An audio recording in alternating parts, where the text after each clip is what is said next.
Hello, everybody. Welcome to the Smarter, taking your business to the next level through farmers market.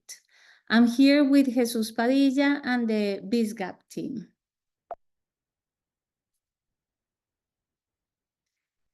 So BizGap has been working in collaboration with the SBDC at FIU. We are multiple consultants and an amazing team where we help a small business like yours get to the next level. Our services are for free for you. We get funded by the government.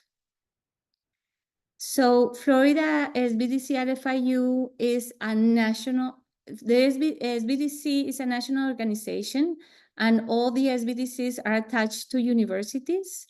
And we are a resource of the SBA. So we help across the US, but specifically for Miami-Dade, the SBDC is located at FIU, and we are here to help you. So BizGap is the Business Growth Accelerated Program, and it's an initiative that Florida SBDC has run since 2016.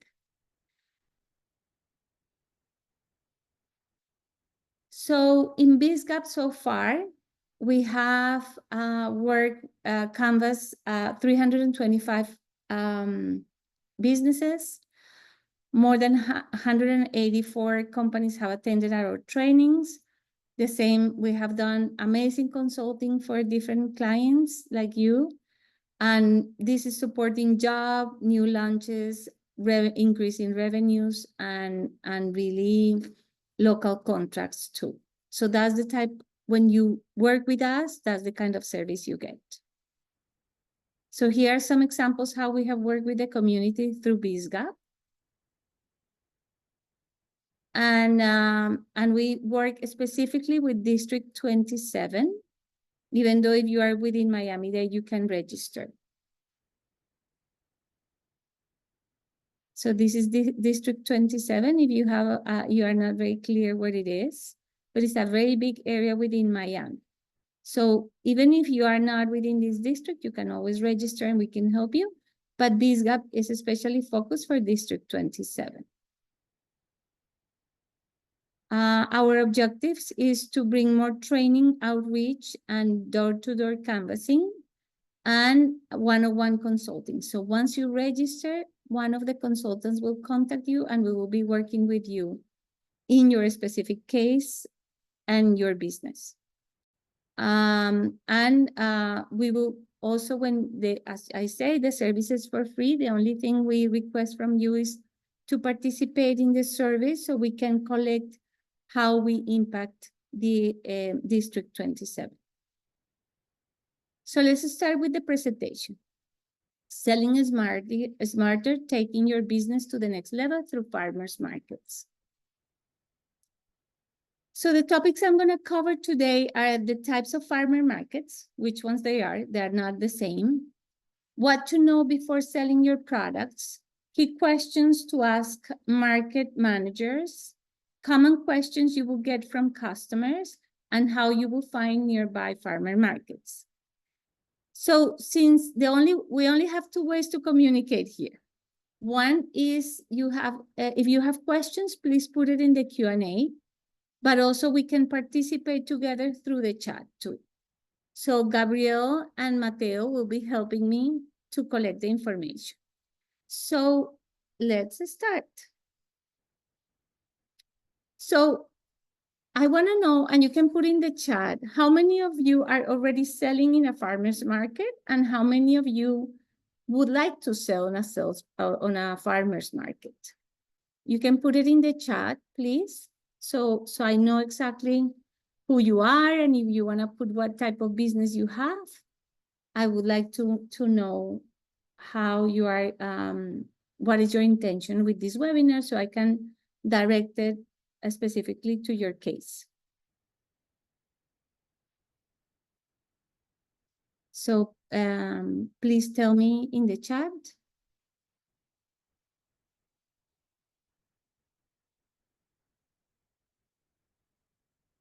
So, okay. So Stephanie has a charcuterie and you're looking to start doing farmer markets. Great. Who else?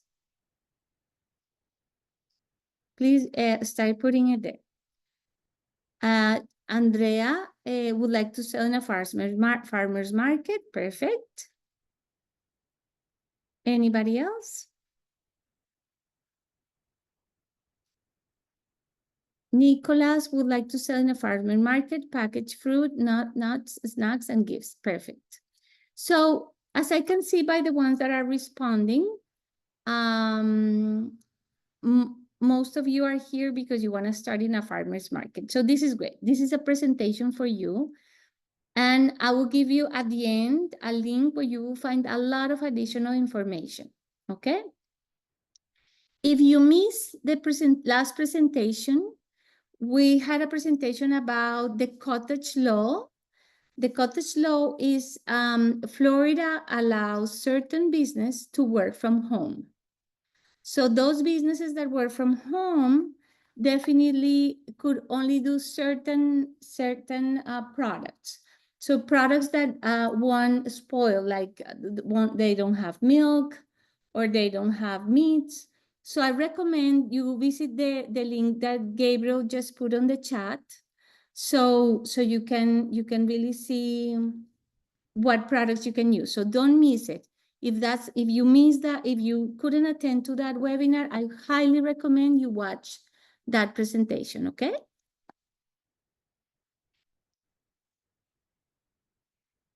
So what is a farmer's market?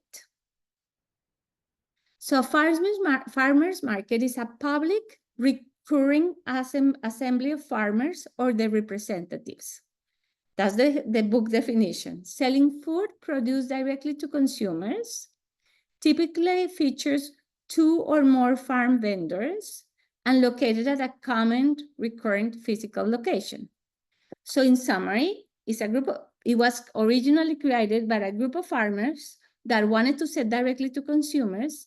There are usually more than one farm located in a farmer's market and is usually in a common area and is a recurrent location. So let's continue now that we have the definition. So farmer markets have really grown nationally. They went from 1,700 in 94 to 8,700 in 2019. Then it became a little bit flat, slowed in 2011. But since the pandemic, it has become a trend again, because maybe you remember that over the pandemic, that was an option that we could go out during that time, okay? So we could use our mask, but it was outdoors, it was less risky. So that's why we started using it again. Okay, so let's see the types of farmers markets. So to understand the different farmers markets, it is very important that you select the right venue when you are selling. Not all the farmer markets are for everyone. So it's important to analyze the farmer markets based on the type of market you want to reach. Let's say in a specific area that is close to where you live or where you work, or maybe that's the audience you want to reach. The products you sell, because not all the products are sold in all the farmers markets. And then the audience you want to reach, your target market. Remember that the US is a very niche market. So the secret for a small business to succeed is to really know who's your audience. So what is your target market?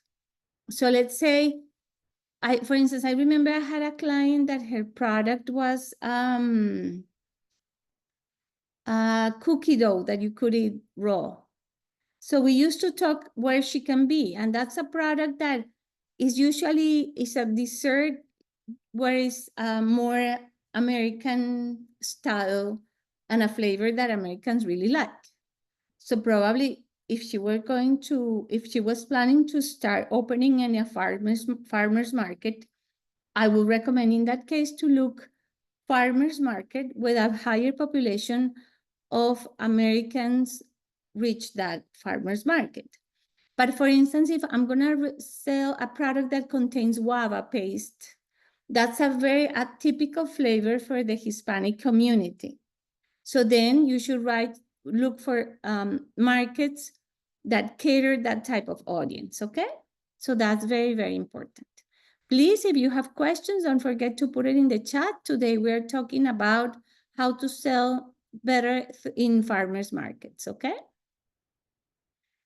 So the first type of market that I'm gonna talk is the traditional farmers market. These ones are pictures from Coconut Grove Farmers Market, and they feature usually fruits, vegetables, prepared foods, and artisanal products. So the traditional farmer markets tend to be on open air, even though there are some that are already like in warehouses, but usually they're open, and they have multiple vendors. They tend to be held on weekends and specific days. Farmer markets sell directly to consumers, and they can offer fresh produce, baked goods, and artisanal products. They are usually located in an area that is very common for certain location and is in a physical location. Yes, I will send you the list. Somebody's asking. At the end, you will have a list of where to find farmer markets and their characteristics. So don't worry, at the end, I will give you that. So it will be easy for you to find what are the locations for you. The next group is the community-supported agriculture markets. They are called the CSA markets. So in this case, it's called the Bee Haven Farm in Homestead. So these ones tend to be funded created by farms.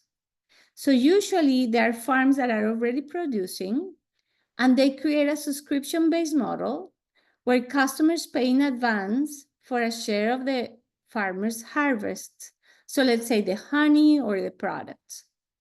They meet regularly, often weekly, and usually you can maybe get a box with a subscription. You can have access of certain amount of product. It's usually tied up to a single farm or a small group of farms, and may offer customized options and add-ons. So maybe they have also eggs, cheese, meats, okay? The third option, so by now we have the traditional, the agriculture, the community support agriculture market, and then the pop-up markets. And even though the example I'm going to give you is kind of open all the time, but it has like pop-up stores. So that's stores that come up, open for a period of time, and they can go. So an example of a pop-up market is the Wynwood Market. It features local vendors that sell food, crafts, art, and also all the decorations of Wynwood. These pop-up markets, in many cases, they offer live events. So it's a way to connect to the community. So think of the traditional where we see more food. This one is more arts and crafts, and maybe is more trendy because of the events, and that's what it makes it really different. I'm going to give you an example of a pop-up store or pop-up market. You will see it over Christmas, that suddenly these stores that sell things, Christmas could happen, but over Halloween, it's typical that you see these stores that open and sell all these attire for kids for Halloween and adults, and you can buy your whatever you're gonna dress, and then they close. Okay, so that's a pop-up market. So in this case, pop-up markets are temporary markets. They could be in various locations. Sometimes they open just depending on the season, like the spring, fall, summer, something, the holidays, something like that. Often associated with events and urban areas. So even certain communities may be can open up a pop-up market for a little while. Let's say if you live in a small city within Miami-Dade, they may open certain pop-up markets. They are more flexible than traditional markets, and they may feature rotating selection of vendors. Finally, the seasonal markets, for instance, will be like the pumpkin patch that you can find a lot around Halloween and the holidays. And usually they operate during a very specific time of the year, and they're aligned with the harvest season. They're focused on seasonal products and produce, and they may be associated with a specific crops or regional or specialties. So that's why I put the pictures of the pumpkins, because this is the time to go there. So here is a summary when you get to the presentation. So you can see the difference in the structure, timing, payment, product range, and consumer involvement. So the traditional has multiple vendors, opens regularly. You pay when you visit and whatever you choose, a wide variety of products. And you can, yeah, the consumer has a lot of options. For the ones that are the CSAs, that are the single farm, they're usually during the seasons that they're harvesting. You can pay upfront the season. They have their own selection that they have curated, and usually you build a connection with that farm. The pop-ups, the structure could be different. They're temporary, you pay per visit. They're a wide variety of products, and they're very more flexible. And finally, the seasonal, they may have multiple vendors, but they are time limited of the season, connected to a season. You pay per visit. They're seasonal focus and seasonal engagement. So I will give you all the information about the vendors in, if you are looking, okay. Whatever I'm sending you, you can be, I can see that you are guys connecting. Some people are looking for vendors and some people are looking to be in a market. So that's a good way that you can connect. And in the information I'm gonna give you, it would also explain to you how to do it too. Okay, if you are preparing to sell to the farmer's market, is the second point. First of all, it's very important that you have your legal part right. So it doesn't mean that I make these delicious products at home and I want to go tomorrow and put it in the market. You have to be organized. You have to talk to the market and really, really understand what the market is requesting. Okay? So it's important that either you have your company registered or you have a DBA that is doing business as. That means like the name of you're going to use to sell your products. I'm going to make a difference here. The DBA is good. Let's say my name is Adriana, and I was going to give you my information at the end. My name is Adriana Madrinan, one of the consultants at BizGap with the SBDC. And let's say I created some cookies that are called Nanas. And Nanas will be my DBA. That means that everybody that pays to Nanas, it will go to me, but I'm not using my name. So DBAs are good for farmers market, but please be aware that if anybody gets registered a company called Nanas, they will have priority over you. So the fact that you have a DBA doesn't mean that the name of the company is protected. So be careful. You have to decide if you think it's a business that you plan to grow. I recommend you register the business in Zombies. If it's just a cottage low product and a small product, you can start with a DBA. So then incorporate your business. Give me 1 second that I got kicked out. So you can incorporate the business, make sure you have your federal taxes and Internal Revenue Service, your EIN to collect the taxes, also to connect your payment system, your state sales taxes, and depending on the city, you may need a city or county taxes.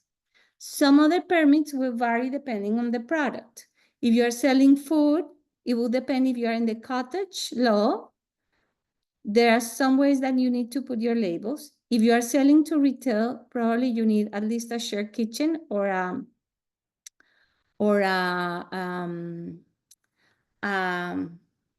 kitchen where you can produce, that is approved to produce and sell to retail, a commercial kitchen, or you may be selling wholesale, okay? Also, if you sell to animals, there are products for animals, there are other approvals, so it's very important that you do that. It is recommended that you talk to the farmer's market if you need a liability, general liability, and a product liability insurance too.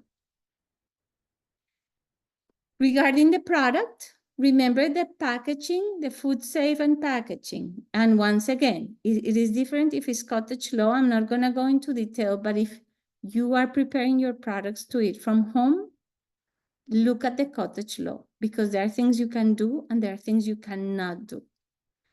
It is important to include the product name,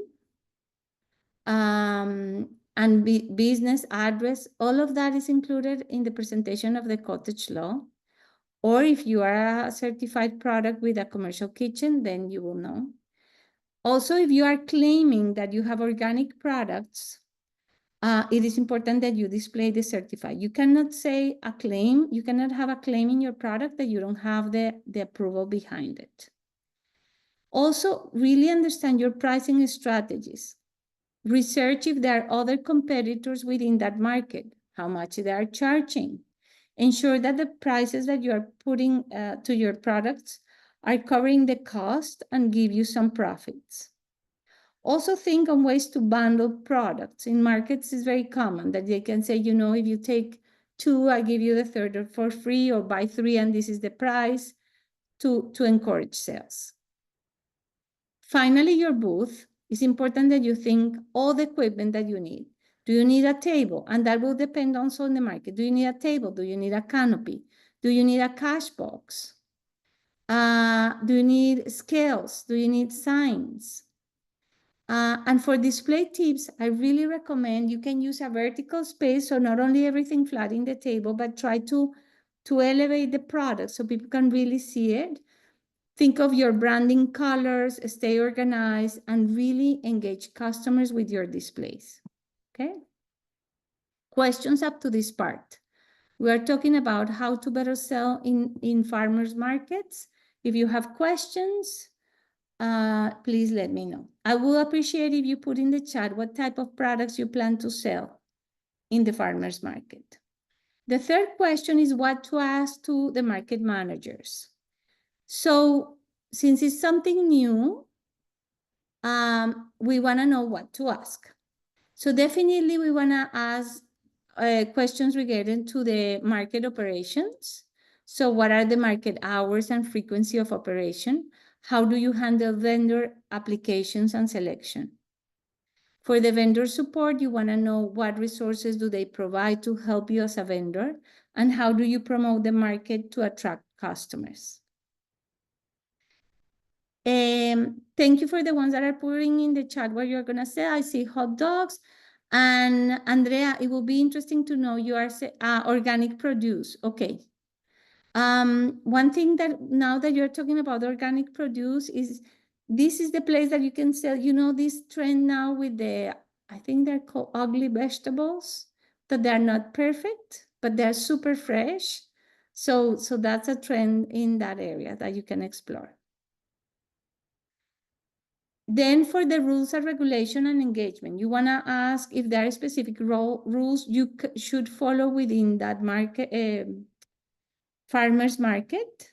If there are, if you need an insurance, how to engage with the community. So how do you involve the local community in market activities? What strategies ensure product diversity among vendors, okay?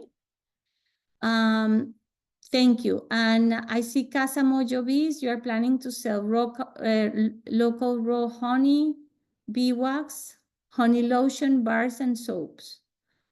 Other bee-related products, perfect. Make sure all of you Google, really, if you need specific certifications for the type of products you want to put or disclaimers For instance, the honey sometimes needs specific disclaimers. So be very aware of that, that is made with honey, especially products. All the products, when you sell on the market, make sure if they have allergens, you make it very clear, okay?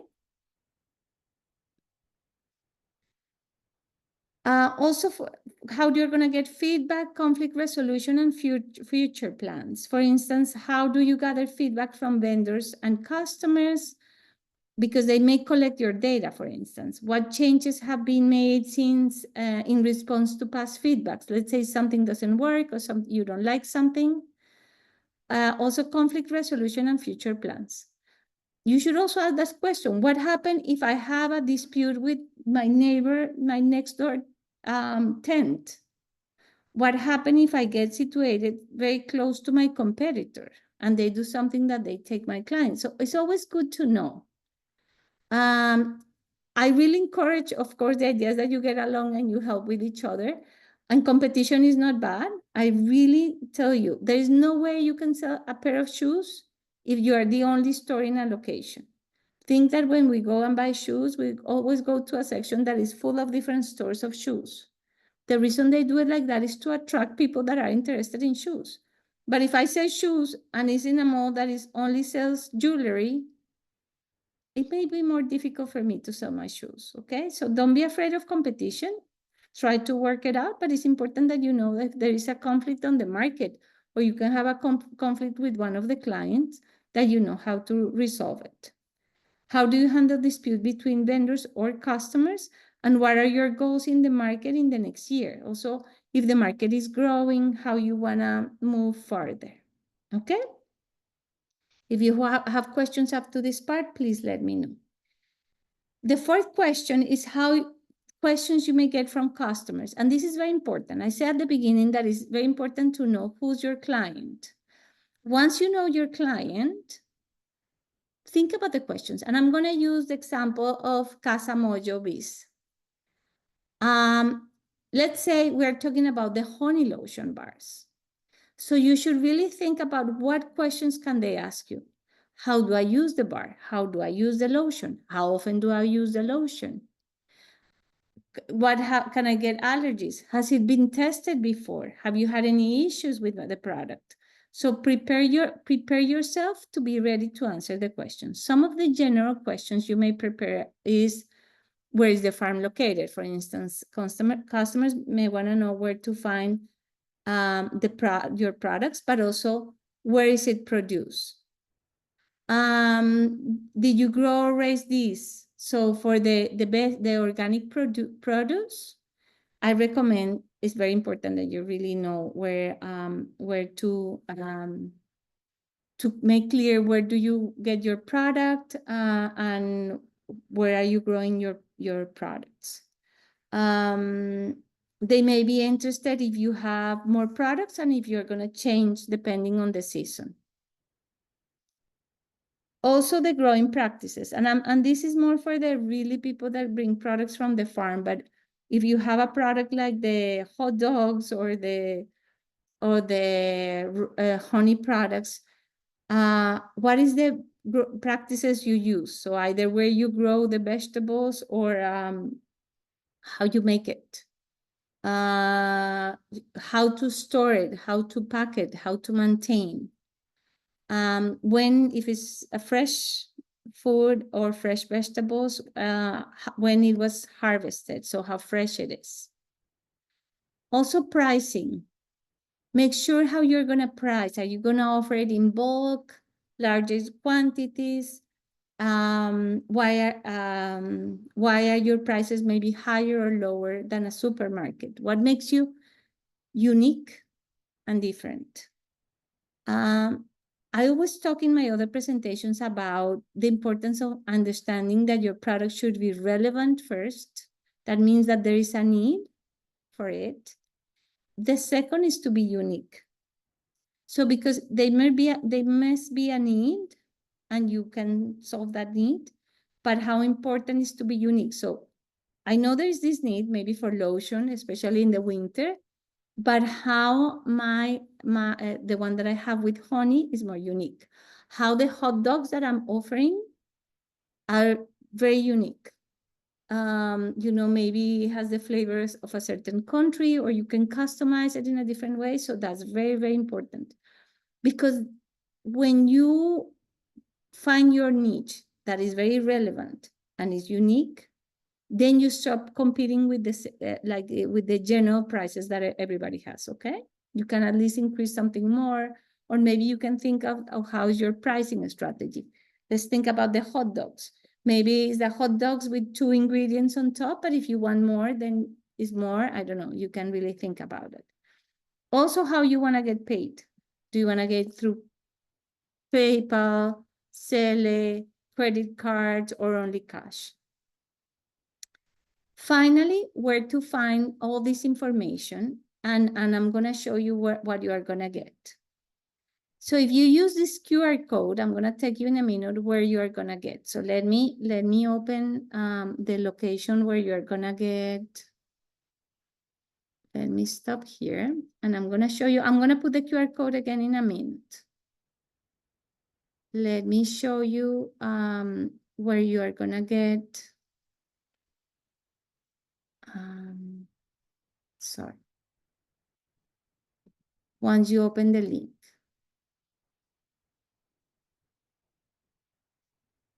I should have left the link a little bit longer. I'm going to put it again.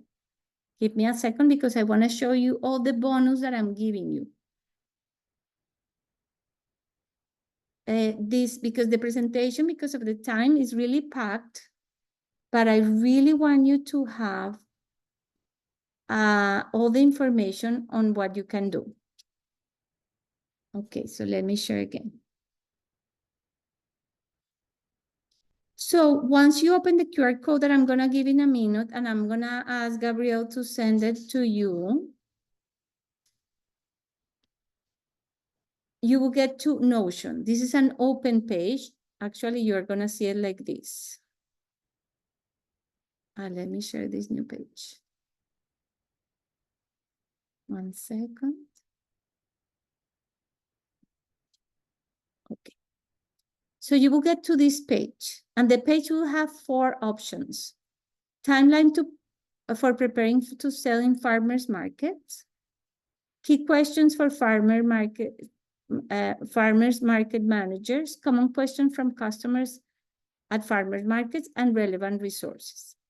So whenever you click, it will expand and it will give you more information. So timeline for preparing to sell for farmers market, it will 6 to 12 months before, research and choose the right farmer market. So these links will take you to places where you can find either new locations of farmer markets or more how to suitable they are.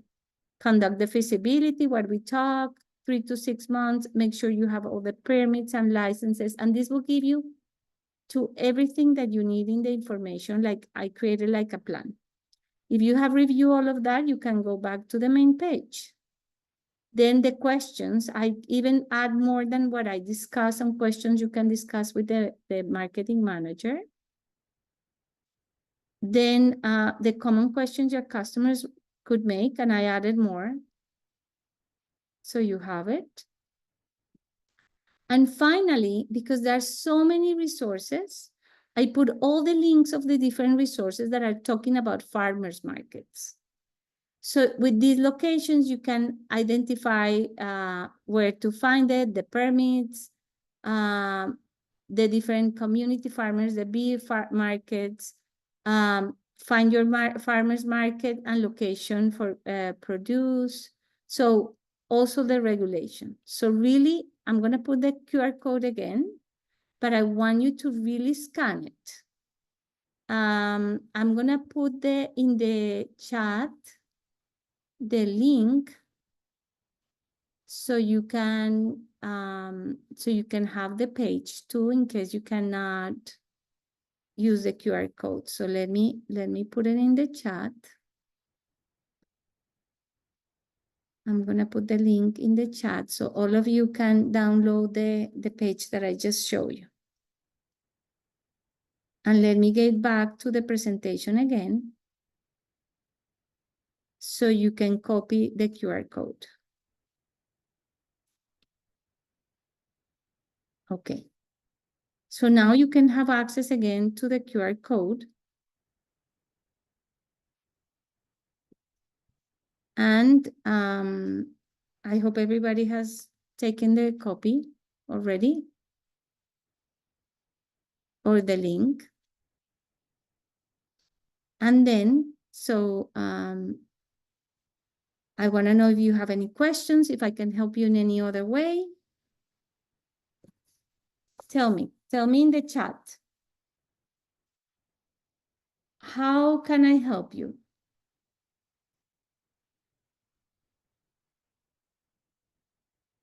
So for instance, for the hot dogs, it's very important that you check your regulations. If you need at least a special place, a commercial place to produce, because remember, at home, we are not supposed to, we shouldn't produce anything that has meats. So you need to find out if you need at least a few hours in a commercial kitchen to prepare your hot dogs. For the produce, also check if there is anything else you need to know exactly. And for the honey, I really recommend that your labels have the disclaimers.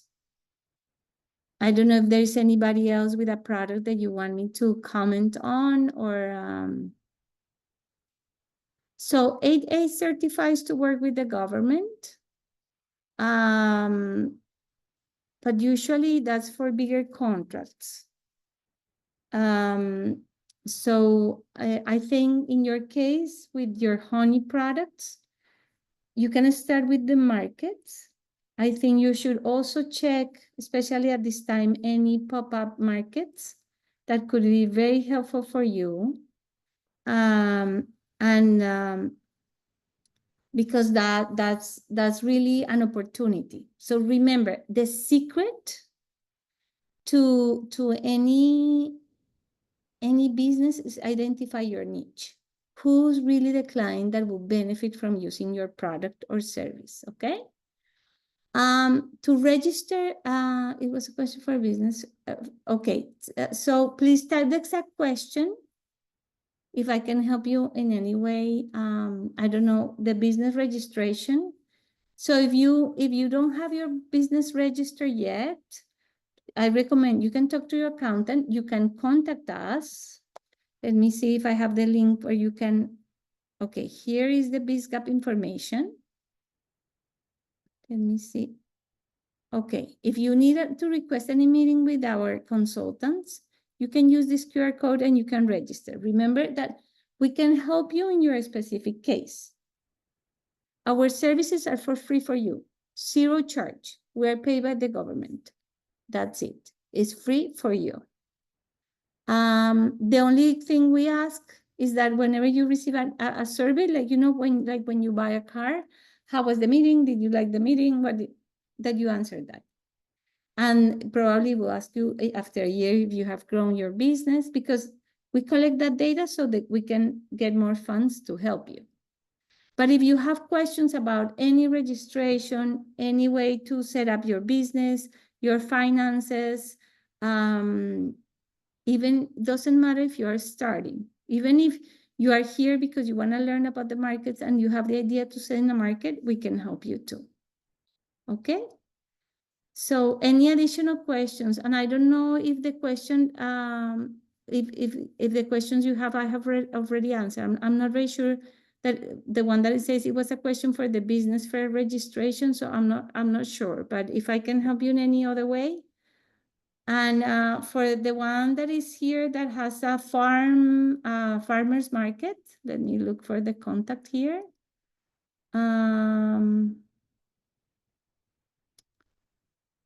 There is something, someone from Miami newest farmers market. If we are okay that you share your presentation, it will be a pleasure also to help you too. Even if you have a farmer's market, we will be happy to help you. Any other question?